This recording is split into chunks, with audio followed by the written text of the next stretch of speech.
ಸ್ನೇಹಿತರೆ, ಇವತ್ತು ನಾವು ನೋಡ್ತಿರುವಂತಹ ಕತೆ ಹುಡುಗ ಮತ್ತು ಗುಬ್ಬಿ ಮರಿ. ಅಂದು ಸುಧನ್ವನ 10ನೇ ವರ್ಷದ ಹುಟ್ಟಿದ ಹಬ್ಬವಾಗಿತ್ತು. ಅವನ ಅಪ್ಪ ಅಮ್ಮ ಮಗನ ಮಗನಲ್ಲಿ ಉಡುಗೊರೆ ಏನು ಬೇಕೆಂದು ಕೇಳಿದರು. ಆಗ ಅವನು, ಅಪ್ಪ, ನನಗೊಂದು ಹೊಸ ಮೊಬೈಲ್ ಕೊಡಿಸು, ಗೇಮ್ಸ್ ಆಡಲು ಒಳ್ಳೆಯದಾಗುತ್ತದೆ.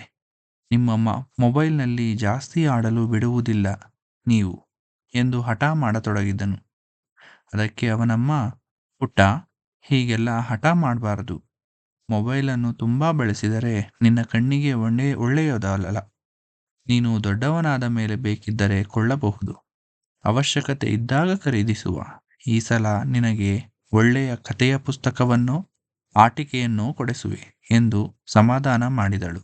ಆದರೆ ಪುಟ್ಟ ಸುಧನ್ವನಿಗೆ ಸಮಾಧಾನವಾಗಲಿಲ್ಲ. ಸಿಟ್ಟಿನಿಂದ ಮನೆ ಅಂಗಳಕ್ಕೆ ನಡೆದ. ತುಸು ಹೊತ್ತು ಅಂಗಳದಲ್ಲೇ ಅಲೆದಾಡಿದನು ಸುಧನ್ವ. ಅವನಿಗೆ ಮತ್ತೆ ಮತ್ತೆ ಮೊಬೈಲಿನದೇ ನೆನಪಾಗುತ್ತಿತ್ತು. ಅಷ್ಟು ಹೊತ್ತಿಗೆ ಪುಟ್ಟ ಹಕ್ಕಿ ಮರಿಯೊಂದು ಹಾರಿ ಬಂದು ಕುಳಿತಿತು. ಸರಿಯಾಗಿ ಗಮನಿಸಿದಾಗ ಆ ಹಕ್ಕಿ ಗುಬ್ಬಿ ಮರಿ ಎಂದು ಅವನಿಗೆ ತಿಳಿಯಿತು. ಅಮ್ಮ ಅವನಿಗೆ ತಂದುಕೊಟ್ಟಿದ್ದ ಹಕ್ಕಿಗಳ ಚಾರ್ಟಿನಲ್ಲಿ ಗುಬ್ಬಿ ಮರಿಯ ಚಿತ್ರವೊಂದಿತ್ತು. ಹಾಗಾಗಿ ಆತನಿಗೆ ಆ ಹಕ್ಕಿಯನ್ನು ಬೇಗ ಗುರುತಿಸಲು ಸಾಧ್ಯವಾಯಿತು. ತಿತ್ತ ಕುಣಿಯುತ್ತಾ ಹಾರುತ್ತಾ ಬಿದ್ದಿದ್ದ ಕಾಳುಗಳನ್ನು ತಿನ್ನುತ್ತಿದ್ದ ಗುಬ್ಬಿ ಮರಿ ಕಂಡು ಖುಷಿಯಾಯಿತು ಪುಟ್ಟನಿಗೆ. ಅವನ ಅಜ್ಜಿ ಅವನಿಗೆ ಬಹಳ ಹಿಂದೆ ಕಾಗಣ್ಣ ಗುಬ್ಬಣ್ಣನ ಕಥೆಗಳನ್ನು ಹೇಳಿದ್ದಳು. ನರ್ಸರಿಯಲ್ಲಿದ್ದಾಗ ಟೀಚರ್ ಅವನಿಗೆ ಗುಬ್ಬಿಯ ಮೇಲೊಂದು ರೈಮ್ಸ್ ಹೇಳಿಕೊಟ್ಟಿದ್ದರು. ಅದೆಲ್ಲ ಈಗ ನೆನಪಾಯಿತು.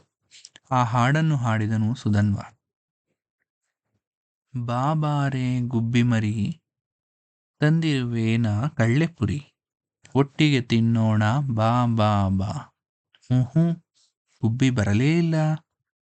ಮುಖ ತಿರುಗಿಸಿಕೊಂಡು ಕುಳಿತಿತು. ಅವನಿಗೆ ನಿರಾಸೆಯಾಯಿತು. ಗುಬ್ಬಿ, ಗುಬ್ಬಿ, ನನ್ನೊಂದಿಗೆ ಮಾತನಾಡುವುದಿಲ್ಲವೇ? ಹೂ ಬಿಟ್ಟಿದ್ದೀಯಾ ಎಂದು ಕೇಳಿದ ಸುಧನ್ವ. ಏನಾಶ್ಚರ್ಯ! ಆ ಗುಬ್ಬಿಗೆ ಮನುಷ್ಯರೊಂದಿಗೆ ಮಾತನಾಡಲು ಬರುತ್ತಿತ್ತು. ಆ ತಕ್ಷಣ, ಸುಧನ್ವ, ಹೇಗಿದ್ದೀಯಾ? ನಾನು ನಿನ್ನ ಬಳಿಗೆ ಬರುವುದಿಲ್ಲಪ್ಪ. ನನಗೆ ಮನುಷ್ಯರ ಕಂಡರೆ ಬಹಳ ಭಯ. ಅವರಿಂದಾಗಿ ನನ್ನ ಅಪ್ಪ ಅಮ್ಮ ಅಕ್ಕ ತಮ್ಮ ಪೂರ್ತಿ ಕುಟುಂಬವೇ ನಾಶವಾಗುತ್ತಿದೆ ಎಂದು ಅಳತೊಡಗಿತು ಗುಬ್ಬಿ. ಇದನ್ನು ಕೇಳಿ ಅವನಿಗೆ ಬಹಳ ದುಃಖ ಹಾಗೂ ಆಶ್ಚರ್ಯವಾಯಿತು. ಅರೆರೆ ಗುಬ್ಬಿ, ನಾವೇನು ಮಾಡಿದ್ದೇವೆ? ಅಮ್ಮ ನಿನ್ನ ಚಿತ್ರ ತಂದು ಕೊಟ್ಟಿದ್ದಾಳೆ ಗೊತ್ತಾ?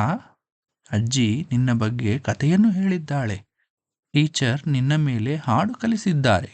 ನಾವೆಲ್ಲ ನಿನ್ನ ಪ್ರೀತಿಸುತ್ತೇವೆ ಎಂದು ಸಮಾಧಾನಿಸಿದ. ಆಗ ಗುಬ್ಬಿ ಕಣ್ಣೆರೆಸಿಕೊಂಡು, ಪುಟ್ಟ, ನೀವೆಲ್ಲ ಬಳಸುವ ಮೊಬೈಲಿಗೆ ಸಿಗ್ನಲ್ ಬರಬೇಕೆಂದು ದೊಡ್ಡ ದೊಡ್ಡ ಟವರ್ ಹಾಕಿಸುತ್ತೀಯರಲ್ಲ, ಅದರಿಂದಾಗಿ ನಾವೆಲ್ಲ ಬದುಕುವುದೇ ಕಷ್ಟವಾಗಿದೆ. ಎಷ್ಟು ಬೇಕೋ ಅಷ್ಟಕ್ಕಷ್ಟೇ ಮೊಬೈಲ್ ಬಳಸುತ್ತಾ ಹೋಗಿದ್ದರೆ ನಮಗೆ ಬಹಳ ತೊಂದರೆ ಆಗುತ್ತಿರಲಿಲ್ಲ ಗೊತ್ತಾ? ಮನುಷ್ಯರ ದುರಾಸೆಯಿಂದ ನಮ್ಮ ಪ್ರಾಣಕ್ಕೆ ತೊಂದರೆ ಉಂಟಾಗುತ್ತಿದೆ. ನಾನಿನ್ನೂ ಹೊರಟೆ, ಇಲ್ಲಿ ಇರಲಾರೆ ಹೆಚ್ಚು ಕಾಲ ಎಂದು ಹೇಳಿ ಪುರ್ರನೆ ಹಾರಿ ಹೋಯಿತು ಗುಬ್ಬಿ ಮರಿಯ ಮಾತು ಕೇಳಿ ಸುಧನ್ವನಿಗೆ ಬಹಳ ಬೇಸರವಾಯಿತು. ತನ್ನ ತಪ್ಪಿನ ಅರಿವಾಯಿತು. ಮನೆಯ ಒಳಗೆ ಹೋಗಿ ಆತ ತನ್ನ ಅಮ್ಮ ಅಪ್ಪನ ಬಳಿ ಬಂದು ಹೇಳಿದ, ಅಮ್ಮ, ನೀನು ಹೇಳಿದ್ದು ನಿಜ. ನಾನಿನ್ನೂ ಚಿಕ್ಕವನಿದ್ದೇನೆ. ನನಗೆ ಈಗಲೇ ಮೊಬೈಲ್ ಬೇಡ. ಗುಬ್ಬಿ ಮರಿಯ ದೊಡ್ಡ ಚಿತ್ರವಿರುವ ಫೋಟೋವೊಂದನ್ನು ತಂದುಕೊಡಿ ಸಾಕು ಎಂದು ಹೇಳಿದನು. ಅವನ ಅಪ್ಪ ಅಮ್ಮ ಖುಷಿಯಿಂದ ಒಪ್ಪಿದರು. ನೋಡಿ ಸ್ನೇಹಿತರೆ, ಇದು ಒಂದು ಸಣ್ಣ ಕತೆ ಆಗಿರಬಹುದು, ಆದರೆ ಇಲ್ಲಿ ಬಂದಿರುವ ಗುಬ್ಬಿ ಪಾತ್ರ ಆಗಿರ್ಬೋದು ಅಥವಾ ಸುಧನ್ವನ ಪಾತ್ರ ಆಗಿರ್ಬೋದು, ಇವತ್ತಿನ ಕಾಲದಲ್ಲಿ ಒಂದು ಮಕ್ಕಳು ಮತ್ತು ಇನ್ನೊಂದು ಪ್ರಾಣಿಗಳು ಇಬ್ಬರನ್ನೂ ಪ್ರತಿನಿಧಿಸುವಂತಹ ಒಂದು ಕತೆ. ಸೊ ಈ ಕತೆ ನಿಮಗೆ ಇಷ್ಟ ಆಗಿದ್ದರೆ ದಯವಿಟ್ಟು ಈ ವಿಡಿಯೋಗೆ ಲೈಕ್ ಮಾಡಿ, ಕಮೆಂಟ್ ಮಾಡಿ ಮತ್ತು ಶೇರ್ ಮಾಡಿ. ನಿಮ್ಮ ಮನೇಲಿ ಯಾರಾದರೂ ಚಿಕ್ಕ ಮಕ್ಕಳೇನಾದರೂ ಇದ್ದರೆ ಅವ್ರಿಗೂ ಕೂಡ ಶೇರ್ ಮಾಡಿ. ಧನ್ಯವಾದಗಳು.